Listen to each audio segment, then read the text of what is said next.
जय श्री कृष्णा दोस्तों, मेरे YouTube चैनल पे आप सभी का हार्दिक स्वागत अभिनंदन है। बोलिए बागेश्वर बालाजी सरकार की जय, सन्यासी बाबा की जय, दादा गुरु की जय। प्रिय भक्तगणों, आज के इस वीडियो में मैं आप सभी को बताऊंगी कि हनुमान चालीसा पढ़ते समय हमें कौन कौन सी गलतियां नहीं करनी चाहिए। अधिकतर लोग, ज्यादा से ज्यादा लोग हनुमान चालीसा पढ़ते समय इन गलतियों को भूल से कर जाते हैं और हमें ध्यान रखना चाहिए। प्रिय भक्तगणों, आज के इस वीडियो में मैं आप सभी को बताऊंगी कि हनुमान चालीसा पढ़ते वक्त कौन सी गलतियां नहीं करनी चाहिए। भूल कर भी ना करें ये 7 गलतियां, उठाने पड़ सकते हैं बुरे परिणाम। भक्त बजरंगबली को प्रसन्न करने के लिए अधिकतर लोग हनुमान चालीसा का पाठ करते हैं।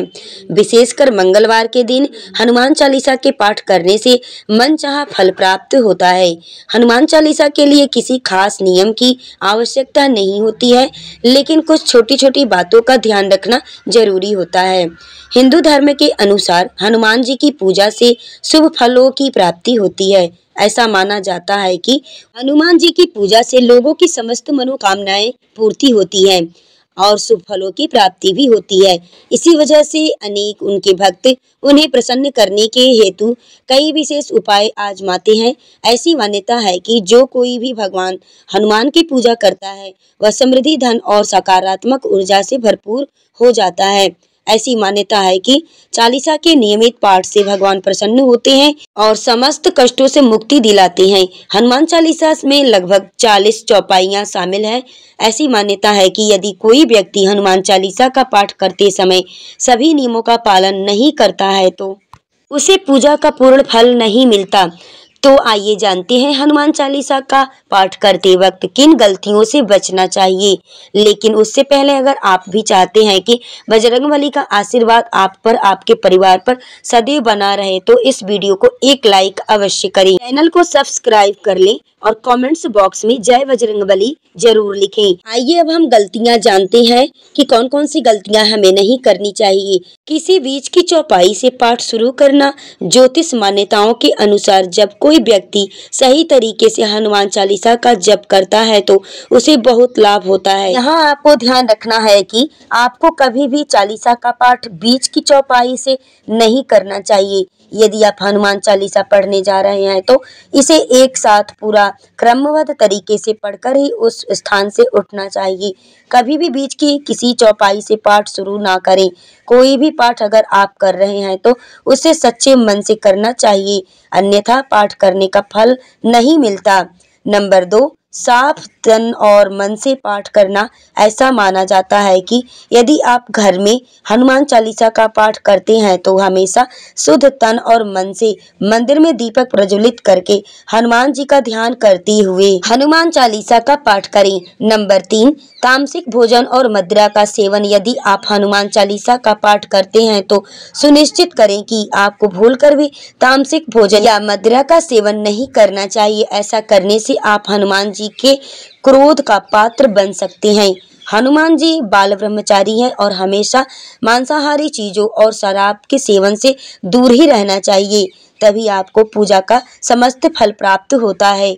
नंबर 4, किसी से व्यर्थ का झगड़ा नहीं करना चाहिए। यदि आप हनुमान चालीसा का पाठ करते हैं तो ध्यान रखें कि आपको भूल कर भी किसी निर्बल, किसी गरीब को सताना नहीं चाहिए और किसी से व्यर्थ में झगड़ा नहीं करना चाहिए।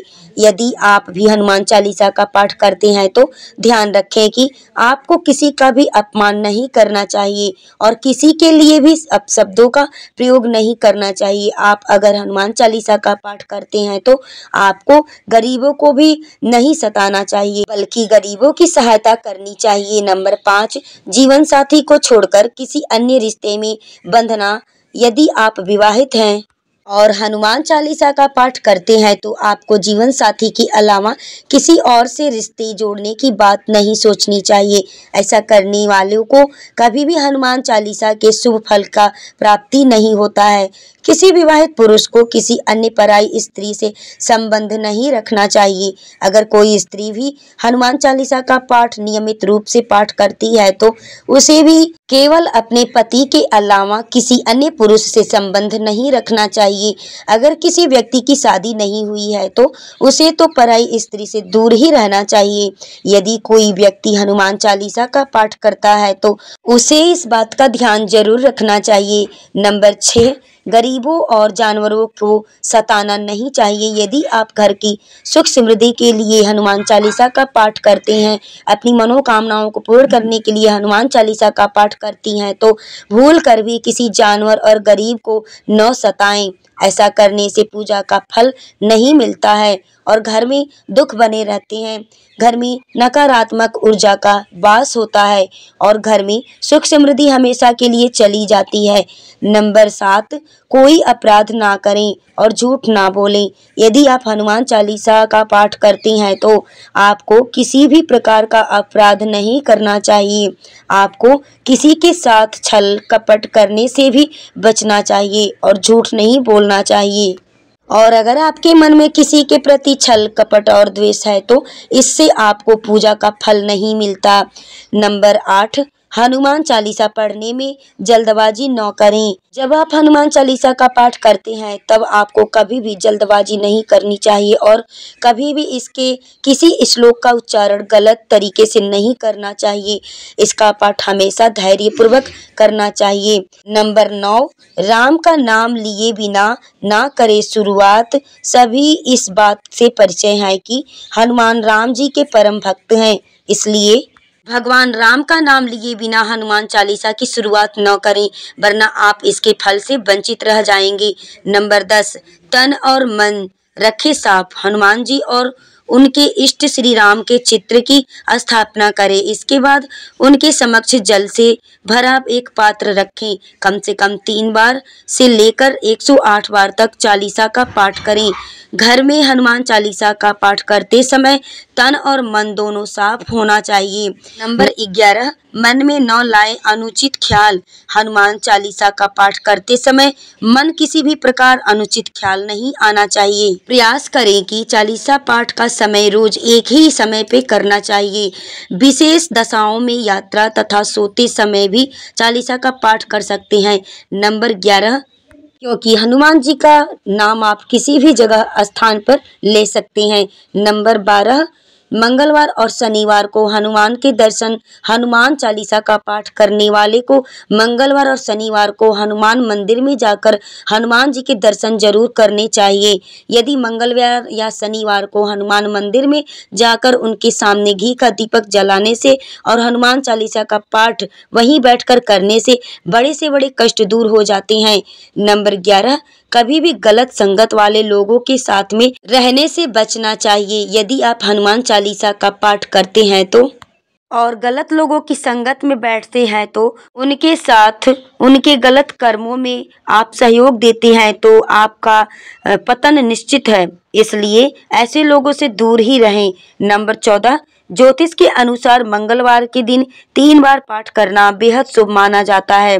जब भी पाठ करें तो सबसे पहले एक पात्र में जल भरकर रख लें। उसके बाद जब हनुमान चालीसा का पाठ संपन्न हो जाए तो उस जल को ग्रहण कर लें। इससे आपको लाभ तो मिलेगा ही और साथ ही हनुमान जी भी जमकर अपनी कृपा आप पर बरसाएंगे। नंबर 15, सूतक काल। परिवार में जब भी किसी इंसान की मौत हो जाती है तो वह सूतक काल मान्य रहता है, और या फिर घर में अगर किसी बच्चे का जन्म हो जाता है तो वह भी सूतक काल होता है। जब तक यह सूतक काल रहता है तब तक हमें हनुमान सहित किसी अन्य देवी देवताओं की पूजा पाठ नहीं करनी चाहिए। इस दौरान मंदिर में भी प्रवेश ना करें, प्रवेश करना वर्जित होता है। प्रिय भक्तगणों, आपको मैं एक बहुत ही महत्वपूर्ण बात बताने जा रही हूँ, जो कि मैं गुरु जो है कि श्री रामभद्राचार्य जी की कथा के माध्यम से मैंने उनके मुख से इस बात को सुनी है कि अगर आप किसी भी अपने कार्य को सिद्ध करना चाहते हैं, हनुमान जी से कराना चाहते हैं कि हनुमान जी मेरे इन कामों को आप जल्दी कर दीजिए, हनुमान जी को यानी अपने ऊपर बहुत जल्दी प्रसन्न करना चाहते हैं कि हनुमान जी मेरे ऊपर बहुत जल्दी प्रसन्न हो जाएं, उनको खुश करने के लिए सबसे एक आसान उपाय है कि मंगलवार या शनिवार को आप सुंदरकांड का पाठ करें और पाठ करने का आपको समय रहेगा रात्रि को 9 बजे से रात्रि को 12 बजे 2 बजे तक आप इस पाठ को कर सकती हैं। और दिन में भी अगर आप करते हैं तो दोपहर में 9 बजे के बाद ही आप पाठ को करें, 9 बजे से 12 बजे तक यानी 2 बजे तक। लेकिन रात्रि का जो समय है 9 बजे से 12 बजे के बीच तक, 1-2 बजे तक, यह समय जो है कि इतना महत्वपूर्ण समय है, इतना कारगर समय है कि इस समय में अगर आप पाठ करते हैं तो हनुमान जी आपके ऊपर बहुत जल्दी प्रसन्न हो जाते हैं, आपके सभी कामों को बहुत जल्दी हनुमान जी करते भी हैं। तो देखिए प्रिय भक्तगणों, जब भी आप हनुमान जी का पाठ करने बैठे, जैसे सुंदरकांड का पाठ आप करने बैठे रात्रि में 9 बजे के बाद, तो एक घी का दीपक आपको जलाना है, एक पात्र में जल रखना है। उसके बाद से हनुमान जी का पाठ करिए, सुंदरकांड का पाठ करिए या फिर हनुमान जी का पाठ करिए और उसके बाद से हवन करिए। ऐसा करने से हनुमान जी आपके ऊपर बहुत जल्दी प्रसन्न होते हैं। तो प्रिय भक्तगणों, आपको अगर हमारी वीडियो पसंद आई हो तो प्लीज चैनल को सपोर्ट करिएगा, एक लाइक अवश्य करिएगा और कमेंट्स बॉक्स में जय श्री राम, जय हनुमान अवश्य ही लिखिएगा। वीडियो में बने रहने के लिए आप सबको मेरे तरफ से दिल से बहुत बहुत धन्यवाद।